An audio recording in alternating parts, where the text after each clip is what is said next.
Good evening, good evening, good evening. I'm so sorry, guys. I'm coming in, but you guys come on in, come on in, come on in. We have been actually been enjoying family time. So I don't make apologies for spending time with my family.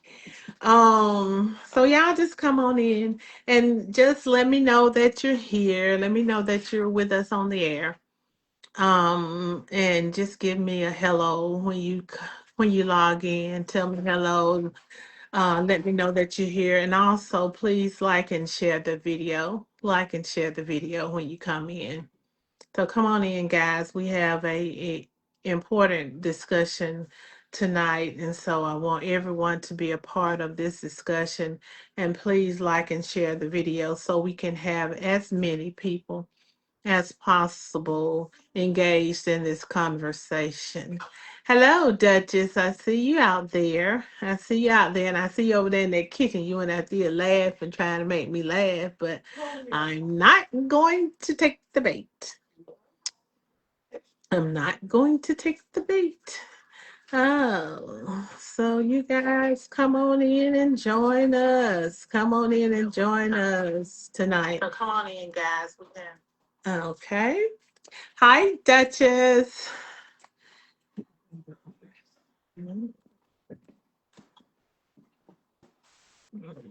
Oh, y'all not trying to make me laugh? Okay. No, we would not. Okay, well then, I'll accept that too.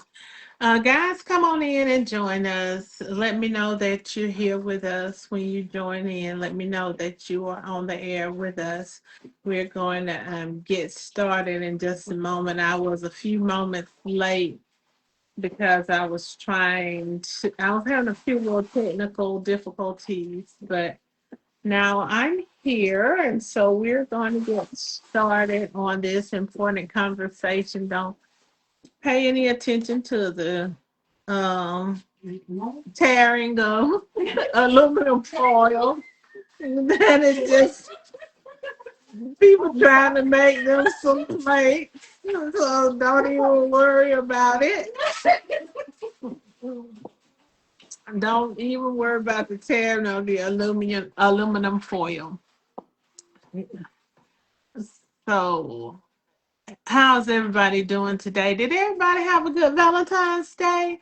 I hope you did. I hope you showed love and experienced love of whatever kind from friend, family, a foe, your significant other, whoever. I hope you had a nice time. We had a lot going on with the babies for Valentine's. We had one baby was having his birthday. Ace turned a year old. Happy birthday, Ace. And so he had a birthday party. And then the other baby, Journey Huff, my Huffy Puff, she and her dad did their annual thing. They went to the daddy daughter dance, and she was so cute as usual. So that's what we had going on in Valentine's. So come on in, guys. Like I said, please let me know that you're on the air with me. Please like and share the video, tag a friend. Uh, no, thank you. Um, Tag a friend. Today we did just have a big like soul food feast today, and we're celebrating my other nephew Marcus. His birthday is Tuesday, so we have a lot going on today. But anyway, so you guys come on in and let's get started with this discussion. Mr. Jackson, let me know when you get out there in the audience because I don't see you out there yet. So let me know when you have joined us, and we'll try to get you in here, get you in the discussion. But anyway, tonight is a very important discussion. So let's go ahead and get started. Good evening, guys, and welcome to this week's episode of Let's Talk. I'm coming to you live, guys, from my kitchen tonight. I am, of course, your host, Juju, and I'm here hopefully I'll have my co-host with me and producer, Mr. Jerry L. Jackson, tonight. Mr. Jackson, you say you're here. Did you send a request to join? Because I don't see you out there in the audience anywhere. I just see Duchess. I only see that one person, so I don't see you. But anyway, um, come on in, guys. Come on in. Okay, so we're talking about the importance of your vote, the importance of the Black vote. And we're going to talk about some of the history of the vote. And then we're going to talk about, you know, where we stand now with the vote and what can we possibly do to improve the vote. Hello, Shantarsha Lawrence. How are you doing? Thank you for joining us tonight. Well, anyway, so you know, until, of course, the Civil War, when blacks were in slavery, blacks did not have the right to vote. They were not considered citizens. They were not even considered full human beings when they were counting the number of people that were maybe in a particular state, or doing the census count. They didn't even count as a full person. So they did not have any kind of rights, of course. So after the Civil War in 1870, um the 15th Amendment was passed. And the 15th Amendment gave black men, because women, no women had the right to vote. It gave black men the right to vote. Okay. And in 1870, when black people first gained the right to vote, black men first gained the right to vote, they voted. They voted at a very high um they voted at a very high number, okay, a very high rate. Can you go out and try to come back in, Mr. Jackson? Because I don't see you, and if you can't invite and I can't try to ask you to join, go out and come back in and let's see if we can get you in here. But anyway, so what was I saying? Black men voted at a very high rate.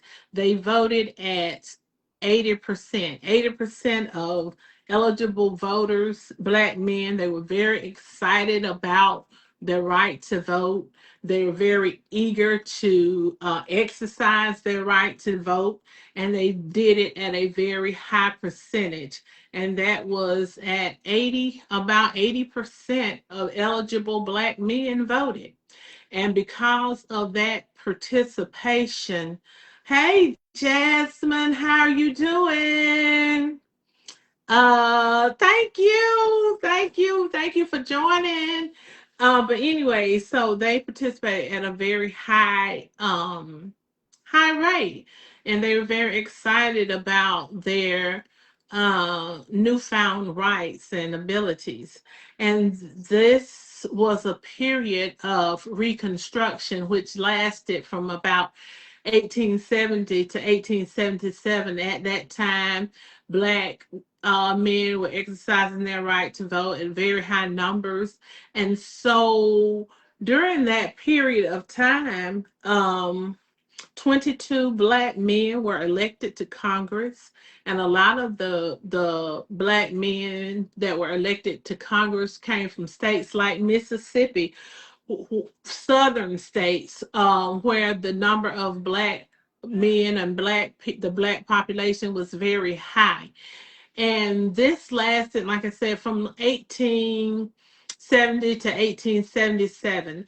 And that was in 1877, the Union Army left the South. They were down here making sure that the former slaves were treated like they were supposed to be treated, making sure that they had the rights that they were supposed to be, making sure that that they weren't trying to that the former slave owners weren't trying to re enslave the people and everything like that, and trying to make sure that they established some stability and everything in the country. And so that lasted until like 1877 when they pulled out. And of course, when the Union soldiers pulled out, Reconstruction ended, and the Jim Crow era took took hold. And during Jim Crow, um, um, during the Jim Crow era, laws were that gains that Black people had made on in Reconstruction were taken away. The rights were taken away. States passed laws that restricted the Black vote. They had poll taxes and voting taxes that people had to pay in order to vote. Those were ways that they kept Black people from voting, and they did various different things to keep blacks from voting. And so this caused a fall off in the number of blacks participating in the electoral process. And so over a period of time,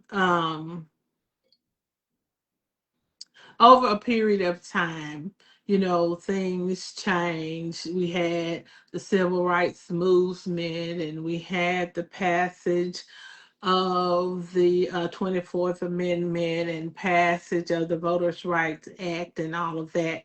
But anyway, um, now in 2024 we still have we had less than 60% of eligible black voters voted in the presidential election, less than 60%. So that's like a 20% decrease from the height of black voter participation, or percentage of voters. And with voters 18 to 24, we had less than 50% of the eligible black voters that voted in 2024. So um, we want to explore now tonight what is the reason for the decline, and what can we do to encourage more participation in the voting process. Anyway, so all righty then. So, Mr. Jackson, you're not available, and I still don't see you. So I don't know what's going on. But anyway, I don't see many people. I just see Duchess and Jasmine on my list tonight. So I don't know what's going on tonight. But anyway, we'll carry on. So our icebreaker for tonight is: did you vote in the last election? Did you vote in the last election? Did you vote in the last presidential election? And what about local elections? When was that last? Hey, Shantarsha. I see your comments. I did see your comments, but when I look in my audience, my audience is I don't see you in the audience. So, but anyway, thank you so much for joining. And so Jasmine, you did vote in the last election. That is great. Did you vote in the and Chantal Lawrence, you did. Did you all vote in the local election? Um or yes to all. Okay, so you voted in the last presidential election, Mr. Jackson, as well as the last local election. Now I'm going to have to I know when we had our last city elections here in Opelika, it was like a dismal turnout, like 27% of eligible voters voted. And that was just a dismal turnout. So, but anyway, um, and I must admit that I did not vote in the last local election. And I'm going to tell you guys why. Not a good excuse, but an excuse nonetheless, because I do try to exercise my right to vote every time I get that opportunity, because I know how important voting is. But I had a conference in Minnesota on that election day, and I did not realize, I didn't even think about it was going to be election day on the 22nd or 23rd of August, whatever day it was. It was just like a random day in August. And so I was at a conference in Minnesota, and then I realized, oops, I missed election day and I did not do a absentee ballot. By the time I thought about an absentee ballot, it was too late to do one. So I did miss that election. And so I do regret that, but I did miss the last local election. I did not miss the last presidential election, but I did. Every election is important. And so I hate that I missed that last one. Mr. Jackson said, voting is my right and I exercise it every opportunity I can. And that is what we need to do, think about it as, and Mr. Jackson, I think how we should think about it and saying voting is our responsibility. And I changed that way of thinking to it's not just my rights, but it's my responsibility. I owe it to my, not just even my ancestors, I owe it to my ancestors, the one that fought, the one that bled, the ones that died, the ones that were beaten, but I owe it to my future generations. Hello, Minister Clark. Thank you for joining. I owe it to myself. I owe it to my neighbors, my community. I owe it to, like I said, the future generations. It's a responsibility. It's my responsibility to vote, and it's one that I take very seriously. All right, so we know that in 1877, of course, that's when Reconstruction ended, Jim Crow began. Voting rights um, were inhibited by different things, and so even though the Fifth Amendment was ratified in 1870, which extended the voting rights to men of all races, um, the during Jim Crow state constitutions and laws and poll taxes and literacy tests and the grandfather clause, which said if you couldn't vote if your grandfather didn't have the right to vote. So that meant anybody who was a slave, of course, who was a former slave, of course, their grandparent did not have a right to vote. So that was one that kept a lot of people from voting. And then it was outright intimidation that limited the black vote. And so that was during the time of Jim Crow. And so these things lasted until the 24th Amendment came along, and it was ratified in 1964. So that was a long time that Jim Crow laws kind of held people back from voting. The 24th Amendment prohibited the use of poll taxes in federal elections and some of these other tactics that people use. Mr. Jackson says, we are the reason why we are in the shape we are in now because we don't understand the importance of voting. That is so true, Mr. Jackson. You are absolutely correct. It is our responsibility to vote. Local elections are extremely critical, and everyday functionalities, especially local taxes and laws that directly impact our community. And you are correct, Mr. Jackson. All they say that all politics is local, so it starts at the local level. And yes, Minister Clark, young people need to vote. Like I said, less than in 2024, less than 50% of eligible voters between the ages of 18 and 24, eligible Black voters, exercise their right to vote. And so we have to get that number up. We have to, if we're going to make any changes, or if we're going to push back against this current environment, which is kind of like the Jim Crow 2.0 that is currently going on. But anyway, the Voting Rights Act of 1965 secured voting rights for all adult citizens. So that's when women began receiving the right to vote. So it guaranteed the right to vote for all adult citizens of all races, all genders, in the form of a federal law that enforced the amendments that were already on the book. So, of course, Black vote peaked. The number, actual number, not the percentage, but the actual number of Blacks that voted actually peaked in 2012, and that was in the second election of Barack Obama. That was in that second presidential election where President Barack Obama was elected for the second time when he was reelected. But that's when it peaked.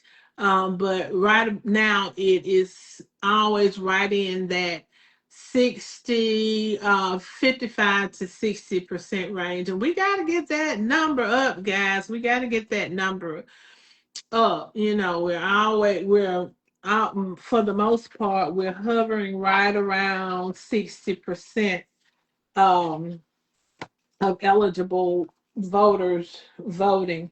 Um, Now in 92, well, let me take that back. Okay. So we peaked out in 2008, we were a little above 60%, and then about 60, I would say 3% or so in 2012. But we got to get that number up to make the impactful changes. Hello, Sandra Dowdell. How are you doing?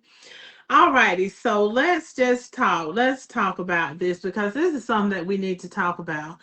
And we don't need to just stop having this conversation today. And we don't just need to have this conversation with each other. We need to have this conversation all the time with everybody that we can talk to, everyone who's eligible to vote. We need to have this conversation with them, especially with our young people. um, so we want to ask, do you think your vote counts? A lot of people say they don't vote because they don't think their vote counts. Do you think your vote counts? And I'll just start with me and I'll say yes, my vote is my voice. And the only way my vote does not count is if I do not vote. And so, no, it doesn't count if I don't vote, but if I vote, then yes, it does count. So, what do you guys think? Do you think that your vote counts? Do you think that it's important, that it matters, that it makes a difference? What do you guys out there think about that? Yes, Jasmine said yes. She definitely thinks that her vote counts. We have to start encouraging vote early. We must be working right now. Yes. It's going to take a real significant strategy. Yeah, it does. And we're going to have to start right now. And Sandra Donna said, yes, it counts. Yes, your vote does count. And to your end, Shantarsha, you were saying we're going to have to encourage voting early. We are going to be having a voter registration drive tomorrow on President's Day at St. Luke AME Church. The voter registration drive will be vote will be it's being sponsored by Huddle, that's Huddle Up the Light, and Let's Talk. And it will be from 11 to 2 on tomorrow because you are correct. We have to start right now encouraging people to vote. We can't wait till October and start knocking doors, or even September. We got to start right now. Minister Clark said, "My vote counts and it makes a difference." Yes, it does make a difference. And so we say that less than 50% of young black people between the ages of 18 and 24 vote. Why do you think that percentage is so low? Why do you think that percentage is so low? Shantarsha, I know my vote counts, is convincing others that theirs count. And it's something that we have to make them realize what is connected to your vote. And I'm looking at the things, the legislations that are going on right now that will impact people, that's going to impact people. We see in the comments our audience deems voting is necessary and the vote counts. However, what can we do to encourage what can we do to encourage our local communities to start exercising their right to vote? And we're going to have to, Mr. Jackson, we're going to have to, that was the question. Why do we think that the percentage of young black people, the ones that exercise their right to vote, why is that percentage so low? Why is that percentage so low? But I think we have to get people to realize they don't know how hard we fought to vote. Things are easy for them now. Yeah, I agree with you. And Sandra, everyone's vote does make a difference, and I agree with that. And I agree with you, Minister Clark. But I also think that young people don't realize how voting impacts their life.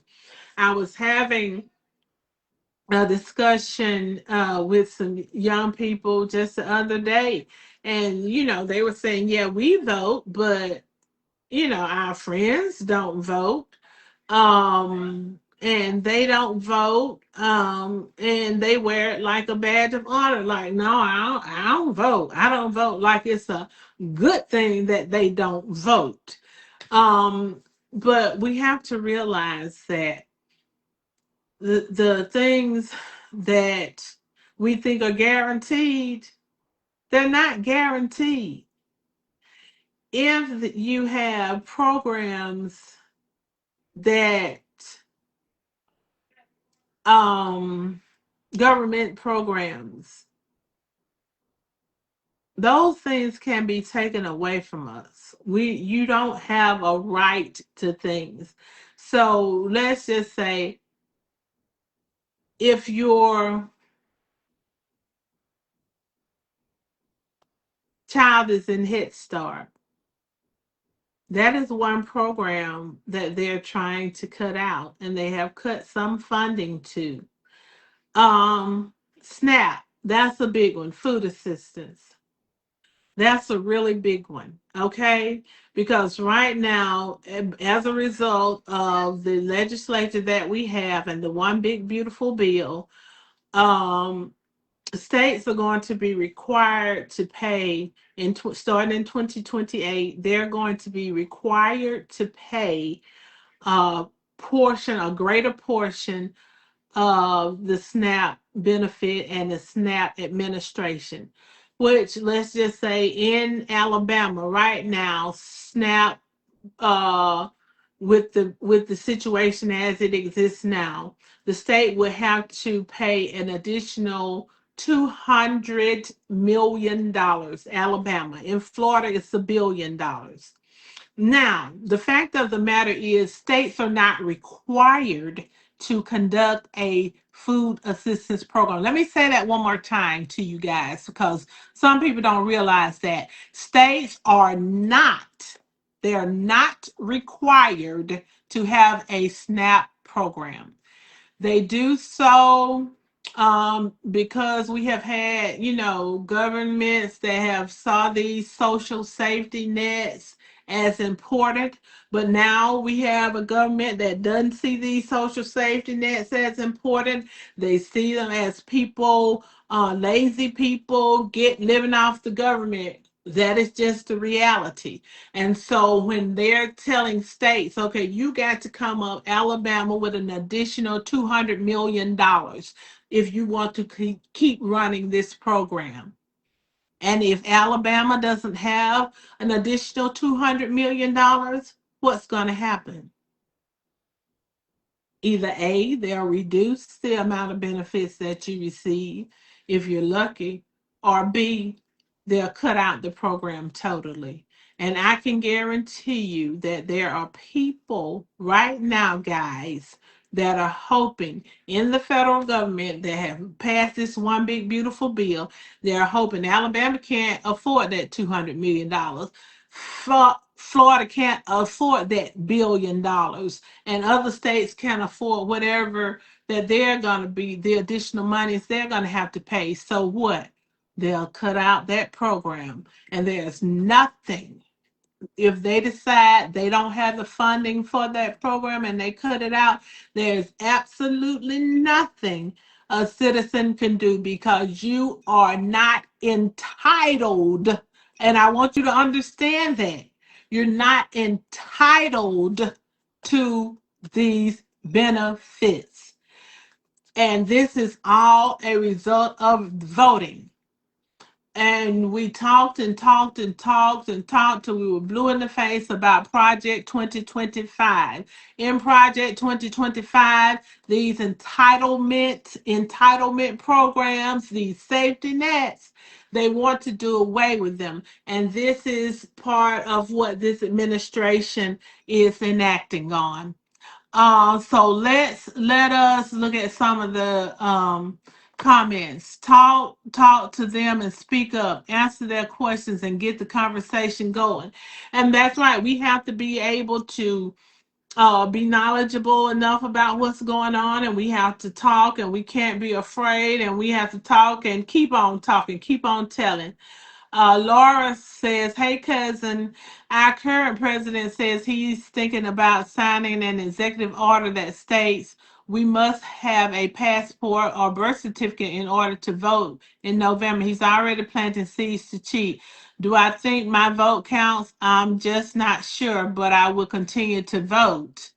Okay, and Jasmine said Laura Johnson, and this, if passed, will affect a huge percentage of the voting population. Minister Clark said that's the information we need to know.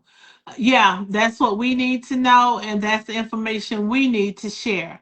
But these states continue to vote to hurt themselves.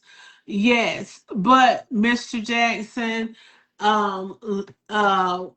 we as Black people have the power to overcome whatever other people are doing. In Reconstruction, the first generation, the first people to come out of slavery, they elected 22 Black congressmen. And there wasn't another Black congressman elected after Reconstruction until the 1960s. You know why? Because they voted at 80%. In the South, Black people were voting at 80%. That enabled them to elect Black congressmen coming straight out of slavery. And I hear people all the time. I hear right now they're talking about Tommy Tuberville, and like it's a foregone conclusion that he will be governor. Not if we vote our numbers. Not if we make a stand and say, no, we're not going to have Tommy Tuberville as our governor. We're going to go out and elect a qualified, intelligent person that has some kind of moral fiber. We're going to push, push, push, and we're going to vote, vote, vote. If we do that, if we do that, if we make it our business to vote and get everyone else out there voting as well, we can do this. We can make it happen. We never thought, and I can tell you for sure, I didn't think Barack Obama would be president of the United States, but we voted. We got out there and we voted. And as a result, yes, yes, it did. And yes, we did then, and yes, we can now. And yes, we elected Doug Jones as senator when everybody said no, he's not gonna win, he can't win, but he did win. And he can win as governor of the state of Alabama. We can do that. We can do that now.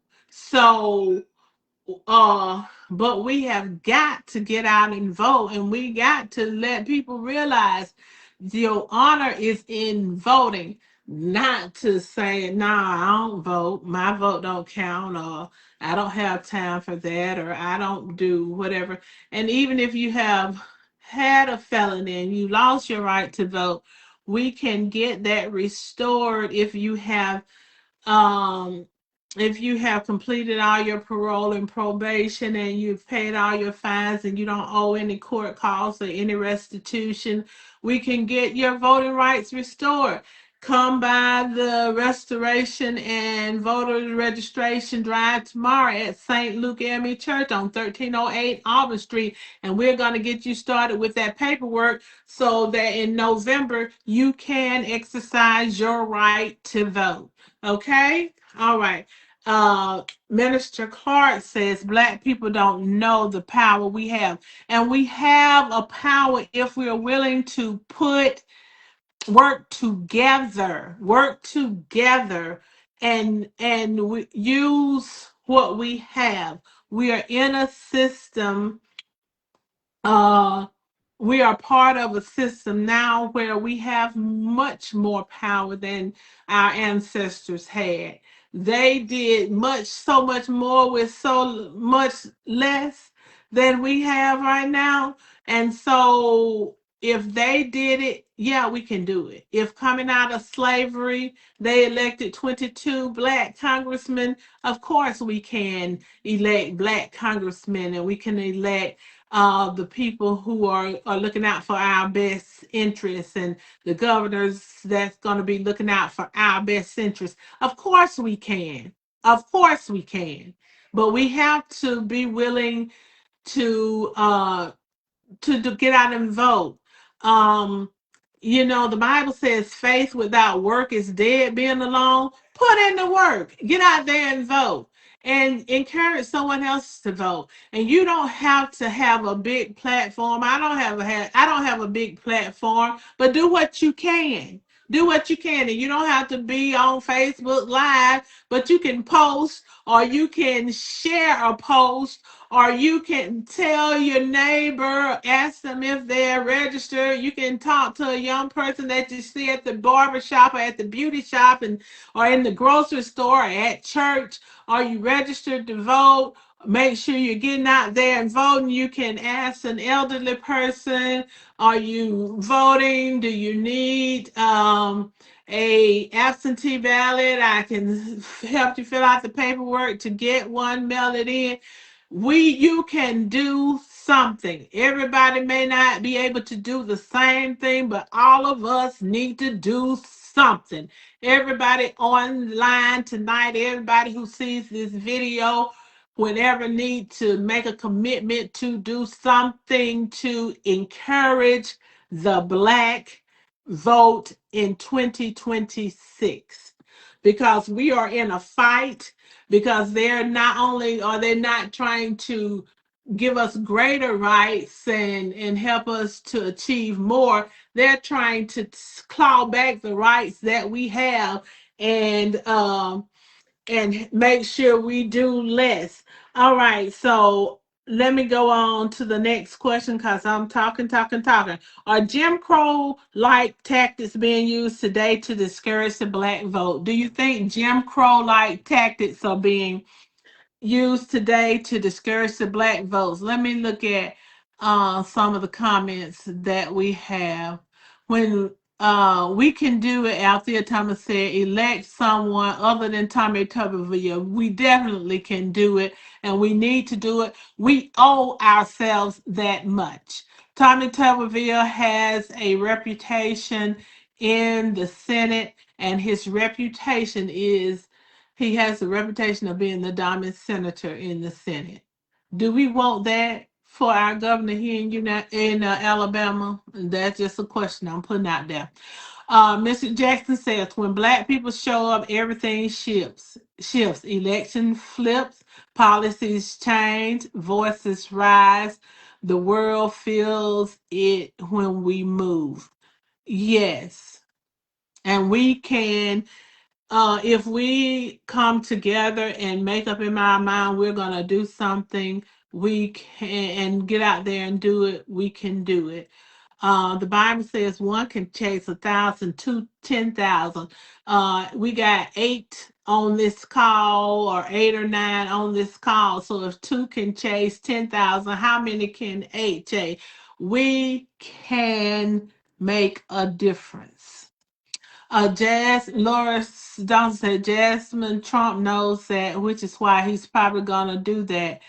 How many people of color have poor passports or birth certificates? And we're gonna talk about that in just a second. The SAVE Act is what Laura and Jasmine are talking about.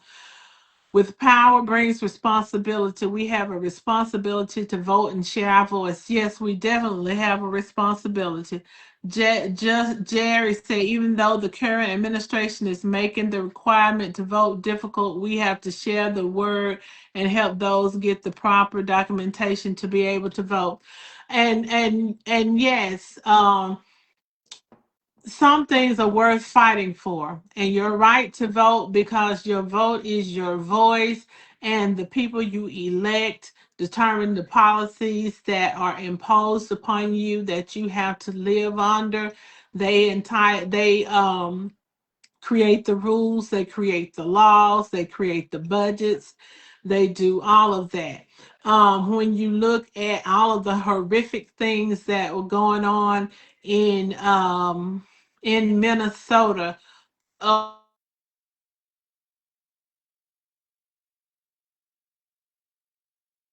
result of elections. Okay, we elected a government and had an administration that said we're going to do mass deportation. We're going to deport 1 million people a year, and knowing that that is just outrageous, outlandish, not random number of people that they want to deport, and as a result of that, you have all of this. Cruelty that's going on in Minnesota and these other places. You have these ICE agents running around like the KKK with masks on their faces, busting in people's houses, breaking down doors, taking children, separating them, putting them in prison camps, and killing people, murdering them in the streets. All this is the result of elections and people voting or not voting. So, what kind of country do you want to live in? You determine that by your vote, what kind of country you want to live in. Shantarsha Lawrence says leaders who have made it that ex felons have to be debt free is the kind of games they play to keep us from voting. They know it takes people years to pay out fines and restitution. Yes, yes, but our vote helps us to determine who these leaders are and what these laws are. Right, Jay, we've got to get prepared. Yep. Jasmine says, Laura, with the new requirements, it could be considered poll tax since passports are not free. Exactly. So we're going back to some of those Jim Crow laws like we talked about. Okay, so the SAVE Act puts us in mind of some of those Jim Crow laws that we were talking about. What is the SAVE Act? Since this is what Laura and um, Jasmine are talking about, the SAVE Act. It is the Safeguard American Voter Eligibility Act. And it is proposed legislation, and it's supposed to be aimed at assuring that only U.S. citizens are registered to vote in federal elections. Okay? All right. So they're saying that all these immigrants are coming in and they are not United States citizens and they are flooding in over the border, and the Democrats are welcoming them in so that they can come in and vote in our elections. First of all, that's a lie. Uh, you have to be a United States citizen to vote. And there have been cases where non citizens have voted in federal elections, but those cases, those proven cases, are less than 0.5%. Okay, you said 0.3%. Jasmine, yes. I mean, just a minuscule amount of votes that they have actually been able to prove of non-citizens voting in federal election. It is not a problem, even though this government, this administration wants to make it pretend that it's such a big problem. And so with this SAVE Act, they're wanting to require individuals to provide documentary proof that they are United States citizens when they register to vote. And so this would require them using a government issued ID, which would be like your driver's license, but that is not enough. Okay. That would be something that people probably could do um more easily if it were just a driver's license, but they want it to be a government issue ID as well as proof of birth in the United States or proof that you are a naturalized citizen. And the way you do that, either a certified birth certificate, not just the copy of the birth certificate they give you from the hospital. You have to have a certified one from the um, Department of Health. Is where you get them here in Alabama, and of course they cost money in order for you to get that certified birth certificate, or you can get a passport. And of course, we know a passport is something that most people don't have if you're not a person that travels out of the country. And so, if you're not an international traveler, you really don't need a passport. I do have a passport, and I use it when I do travel in state because now you have to have the STARS license to travel. Um, the STARS license to travel. If you don't have the passport, and I don't have a STARS license, I just have my passport and I travel with that. But a passport, all told, is probably about $200. Most people don't have that. And then we go back to the birth certificate. For women, it can still be a problem because your name on your certified birth certificate has to match the name on your government issued ID. So, if you are a woman who has married, and when you married, you took your husband's name, last name, or even if you hyphenated your last name, it is not a perfect match to what's on your birth certificate. So you cannot use that. You can't register to vote because your names don't match on your birth certificate and your ID. And so they say that is fraudulent. And so that is disenfranchising women who may be married and don't have the same last of course and have changed their last name when they got married. And so this is the SAVE Act, and we want you all to understand that Donald Trump can't do an executive order uh, to enact the SAVE Act because the president has no power over elections. That is a state and a congressional function. But this SAVE Act has already passed in the House and now it's in the Senate. And they will be debating it in the Senate. So it already passed the House. And so it's in the Senate. So what you can do right now is write your senator and tell them to vote no to the SAVE Act, which would disenfranchise minorities and women at a very high disproportionate amount. Yeah, it can really disenfranchise women and minorities. On average, a passport costs about $600 for an adult. I recently looked into it to renew mine because the name is no longer correct. Okay, so I haven't had one. Jasmine, mine is still good.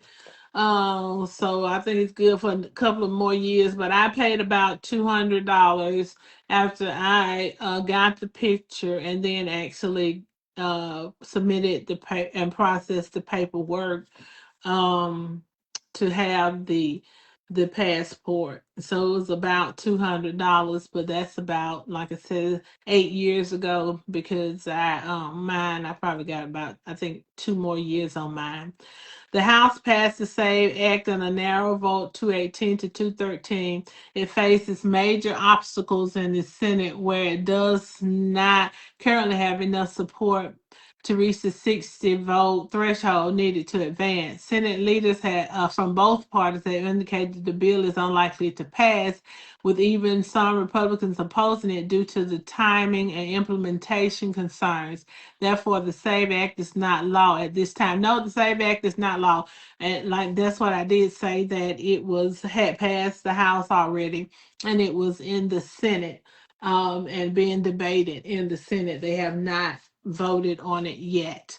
And so that's why I say you still have an opportunity to write your senator and tell them to vote no on the SAVE Act because it will disenfranchise so many voters, and it is another form of Jim Crow 2.0, the things that are prohibiting the black vote. But there are so many other things are being um, that are being done right now. We saw where Donald Trump went into the went into uh, Fulton County and took the votes, the ballots from there to have an audit, have it if from 2020, votes from 2020, um, to audit those ballots. We see where Steve Bannon is saying that they're going to have ICE outside of polling places to keep illegal um immigrants from voting, which, like I said, is not a thing, illegal immigrants voting. But they may try to put ICE out there, or military or whatever outside of the polls. But that is another form of sheer intimidation, to have law enforcement or military outside of voting booths and polls to keep people from voting. It is so important. It is so important. Not only do we need to write our senator, but we also need to make it a habit to call and express our dismay with things that are going on to directly affect us as a community. Yes, we do. We need to get involved. We have to get involved. Um, it is so important for all of us to vote, and we're going to have to vote in great numbers this year because this administration is working so hard to undermine the election, to sow doubt and in the election validity and say the security of our elections.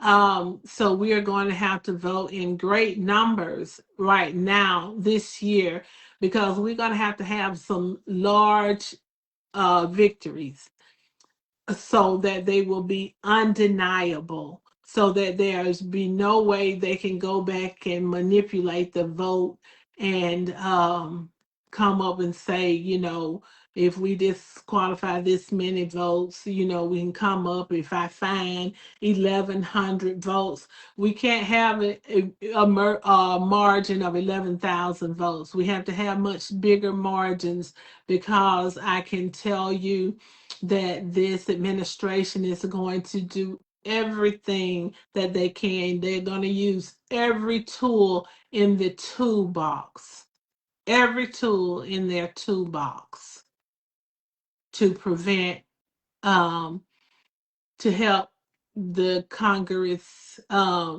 keep Congress as it is this year, and to keep the Democrats from getting control of the House and the Senate. But there is hope.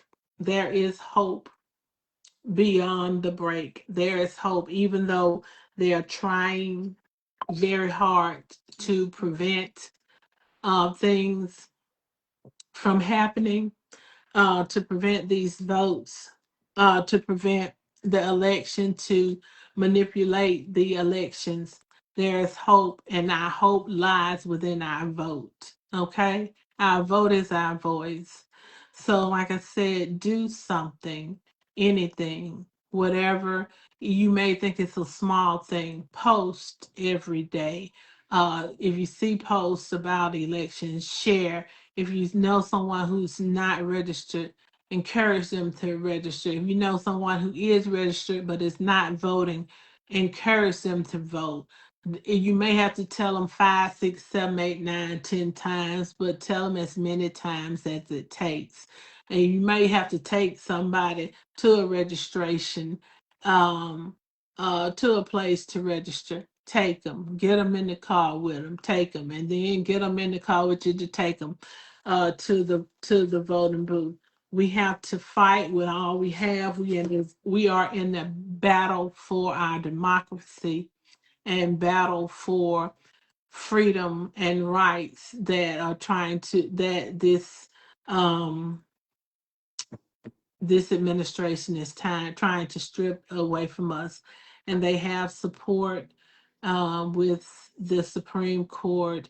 And of course, this president has the undying support, blind support of most Republicans in the House and the Senate. So we're going to have to get some of these people who have this blind loyalty to Donald Trump out of the House, out of the Senate. And the way we do that is through our vote. Our vote is our voice. November is so important. This is such an important election. And we got to get those voting percentages for our Black community up above 60%. Up, if we could get to 75%, guys, we could change the whole complexion of this country, if we could get up above 75%. So that's our goal. That's my personal goal. And I believe that yes, we can do it. If coming out of slavery, people voted at 80%, then yeah, we can get to 75. We can get to 75. So anyway, thank you guys so much for listening to me. And I know I probably went off a little bit more than I usually do, but this is so, so, so important. So important. Let me do announcements. Um, Next week, I'm not really sure what our show will be next week. Hopefully, I want to talk about forgiveness, but we'll see. I'll let you know a little bit later on in the week.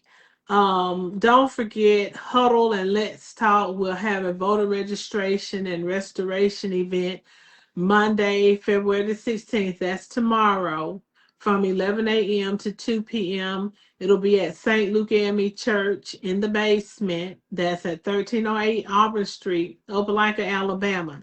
Please stop by if you want to check your voter registration status just to make sure you haven't been purged from the rolls. If you need to update your address, we can do that as well.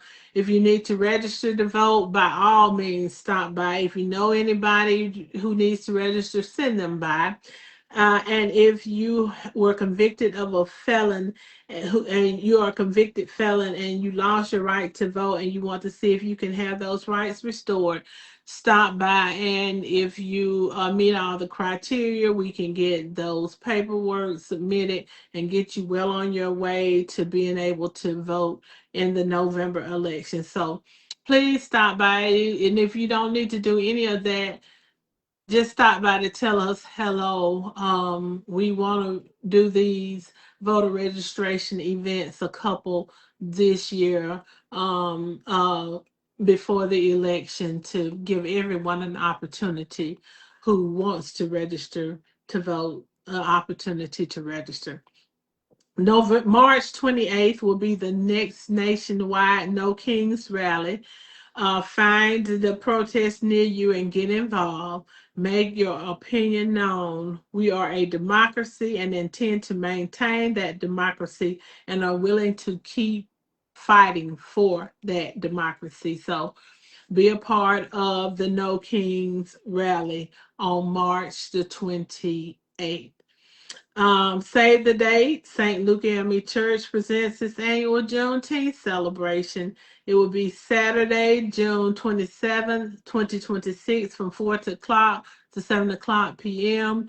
We will, of course, be looking for sponsors, vendors, entertainment.